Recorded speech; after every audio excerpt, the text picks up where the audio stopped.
Livre no mercado, o atacante TT, ex-Grêmio, foi procurado nos últimos dias por 7 clubes grandes do Brasil. Vídeo de hoje do canal do Nicola te conta cada um dos interessados. Bora te atualizar também sobre as camisas mais valiosas do país. Quais são aquelas que mais faturam com patrocínios? Preciso te contar também se Guardiola ligou mesmo para o Murilo, zagueiro do Corinthians. Tem as últimas no mercado, incluindo o Vasco, de olho na possibilidade de contratar Pedrinho e Felipe para administrarem o clube.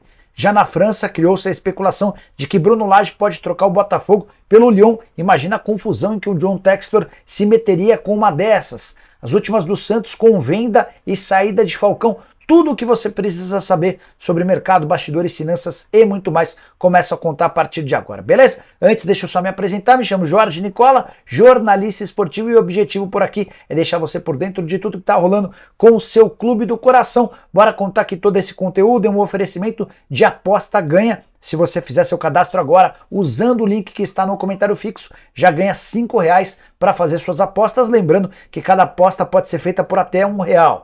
Bora mostrar para vocês os jogos desse sábado do Campeonato Brasileiro com os meus palpites para te ajudar a se consagrar. Tem Santos e Atlético Paranaense, vou de empate. Internacional e Corinthians, vou de Inter. Fluminense e Palmeiras, vou de Flu. Tem ainda Goiás e Fortaleza, vou de empate. Lembrando que vários desses times entram em campo na semana que vem por Libertadores e Sul-Americana, até por isso podem poupar jogadores nesse fim de semana. Só para arrematar. Clica no link no comentário fixo, já faz seu cadastro na aposta ganha e automaticamente fatura seus R$5 para começar a apostar, beleza?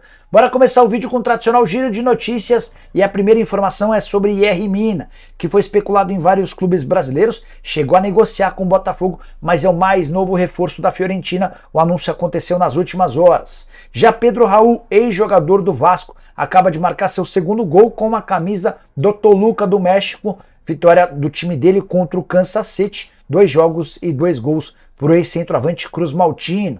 Quero falar sobre o Santos, muitas novidades. A principal delas, Falcão, deixou o clube nessa sexta-feira. O coordenador de futebol do clube, que fazia um péssimo trabalho, acabou pedindo demissão depois de ser acusado de assédio por uma das funcionárias do hotel onde ele vivia, na cidade de Santos.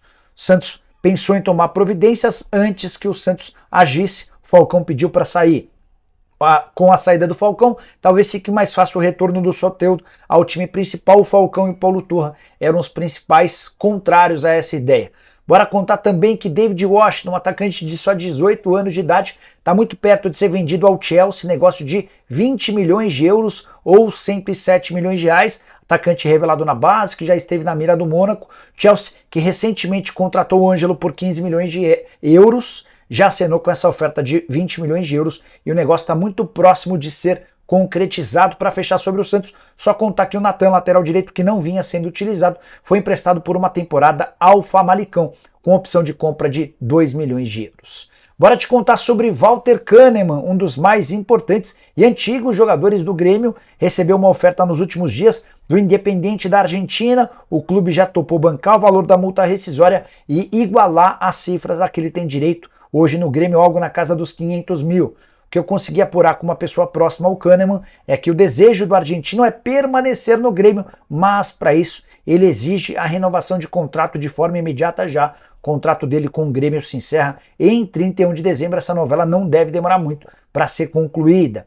Bora falar agora sobre o futebol do Vasco da Gama. Muitas dificuldades no Vasco, time é lanterna do Campeonato Brasileiro, e o pessoal da SAF, da 7777, está pensando em 2 novos nomes para administrar o clube. A ideia é ter Pedrinho como um grande executivo, o cara que vai tocar todo o projeto. Pedrinho, que já foi jogador do Vasco e hoje é comentarista do Sport TV. Além do Pedrinho, também seria contratado o Felipe, que já foi treinador, lateral esquerdo do Vasco, hoje atua como treinador. Ele cuidaria da transição entre o departamento de futebol de base com o profissional. Pedrinho e Felipe são muito próximos, são verdadeiros amigos. Tudo vai depender da resposta do Pedrinho, se ele aceita deixar o Sport TV, onde é comentarista, para assumir esse comando, esse cargo de executivo da 777 e do Vasco. A resposta deve vir nas próximas horas. Outra informação importante incluindo ou envolvendo o Vasco. O time tentou, antes do fechamento da janela de transferências, a aquisição de Rafael Alcântara, ex-jogador do Barcelona, da Inter de Milão, entre outros clubes.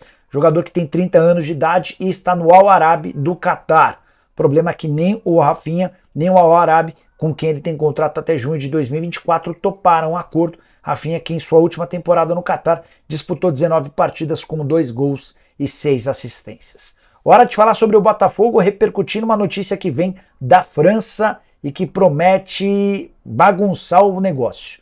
É que, de acordo com esse jornal francês, o Bruno Lage passou a ser a grande sombra para Laurent Blanc. Laurent Blanc, ex-técnico da seleção francesa, hoje dirige o Lyon. E se o Blanc cair, quem poderia assumir seria o Bruno Lage. Vocês lembram que o Lyon é administrado por John Textor. Vocês acham que o dono do Botafogo tiraria o treinador do clube, líder do Campeonato Brasileiro, para colocar um outro clube seu lá na França? Só para lembrar, vocês recordam da confusão que deu quando o Jefinho trocou o Botafogo pelo mesmo Lyon, né? O torcedor do Botafogo ficou bravo, pediu a saída do Textor. Certamente, com o Botafogo lutando pelo título do Campeonato Nacional e o Bruno Lage, enfim, se acertando depois de 2 empates mais 2 vitórias, tenho certeza que ele não vai mexer nessa situação. O foco total hoje é manter o Botafogo com o mínimo de mudanças possíveis para que o Fogão possa se sagrar campeão brasileiro depois de muitos anos. Bora falar agora a informação exclusiva. Queria te atualizar sobre TT. Vocês lembram dele? Jogador formado na base do Grêmio, vendido para o Shakhtar Donetsk por um caminhão de dinheiro, chegou a fazer grandes apresentações contra o Real Madrid em Liga dos Campeões. Mais recentemente, por conta de todos os problemas na Ucrânia, esteve emprestado. Primeiro ao Lyon, depois ao Leicester, na Inglaterra e na França, ou na França e na Inglaterra. Até que teve bons números na França, na Inglaterra teve participação apenas discreta. O jogador tem contrato, ou melhor, tinha contrato com o Shakhtar até 31 de dezembro. Houve um acordo entre as partes e a rescisão. Dessa maneira, o TT, com 23 anos de idade, está livre no mercado e poderia ser contratado por qualquer clube brasileiro, mesmo com o fechamento da janela.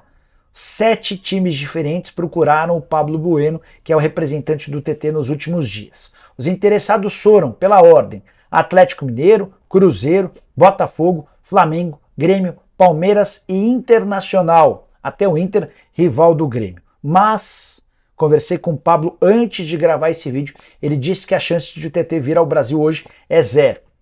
Primeiro pelo fato de ter 23 anos e estar, de acordo com o Transfer Marketing, avaliado em 25 milhões de euros. Depois porque existem várias sondagens e conversas com clubes europeus. Inclusive o Pablo está nesse momento em Istambul, lá na Turquia, tentando se acertar com um clube turco. Tendência que o TT se acerte para jogar no futebol turco em vez do futebol brasileiro. Apesar do assédio de tantos clubes, a tendência é que ele continue atuando no exterior. Quero te atualizar agora sobre a possibilidade de Murilo, zagueiro do Corinthians, ir parar no Manchester City. A especulação da sexta-feira deu conta de que o Guardiola entrou em contato com o zagueiro corintiano para tentar convencê-lo a se mudar para a Inglaterra. Seria o mesmo expediente adotado pelo Guardiola quando da contratação do Gabriel Jesus. Antes de gravar o vídeo, conversei com um dos empresários do Murilo, que assegurou que não houve contato entre o técnico e o jogador, embora o Guardiola já tenha acenado com a intenção de levá-lo para o Manchester City. Só que o negócio dificilmente acontecerá.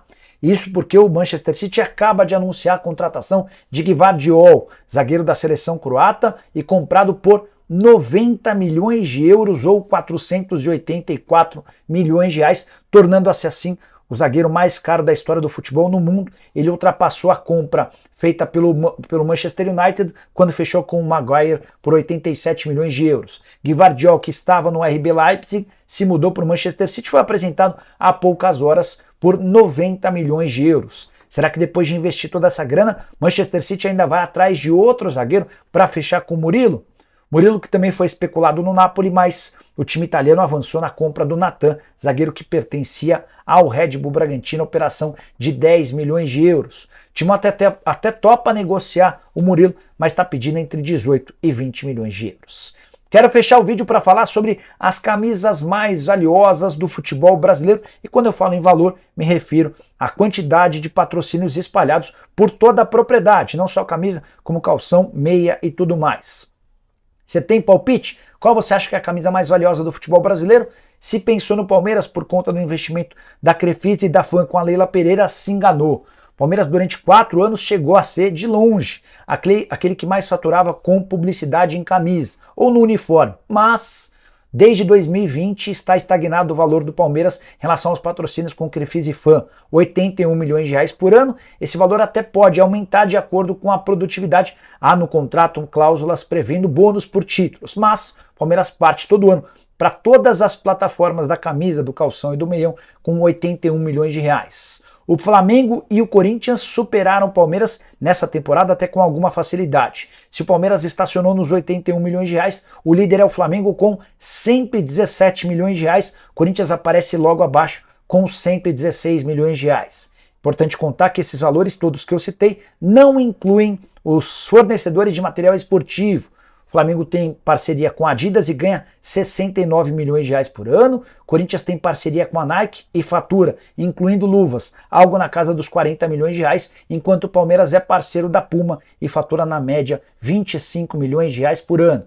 Dessa maneira, com ou sem fornecedor de material esportivo, o Flamengo é aquele que mais arrecada com o seu uniforme, seguido pelo Corinthians, em terceiro lugar, o Palmeiras. Vale a lembrança de que no Palmeiras existe uma contestação em relação ao fato de não haver reajuste já há bastante tempo nos contratos de patrocínio. O vínculo com a Crefisa e com a Fam só se encerra em dezembro de 2024, quando a tendência é que esses 81 milhões de reais valham ainda menos na comparação com a concorrência. Até por isso, existe pressão para que a Leila, ainda que tenha sido reeleita presidente para 2025, que ela permita que exista uma concorrência das empresas dela com outras concorrentes do mercado. Só para arrematar, atrás de Flamengo, Corinthians e Palmeiras aparecem São Paulo, Botafogo, Grêmio Internacional, entre outros, como os clubes com maior faturamento quando o assunto é publicidade no uniforme. E você curtiu o vídeo? Deixa like, se inscreve no canal. A gente se encontra mais tarde. Abraço, tchau!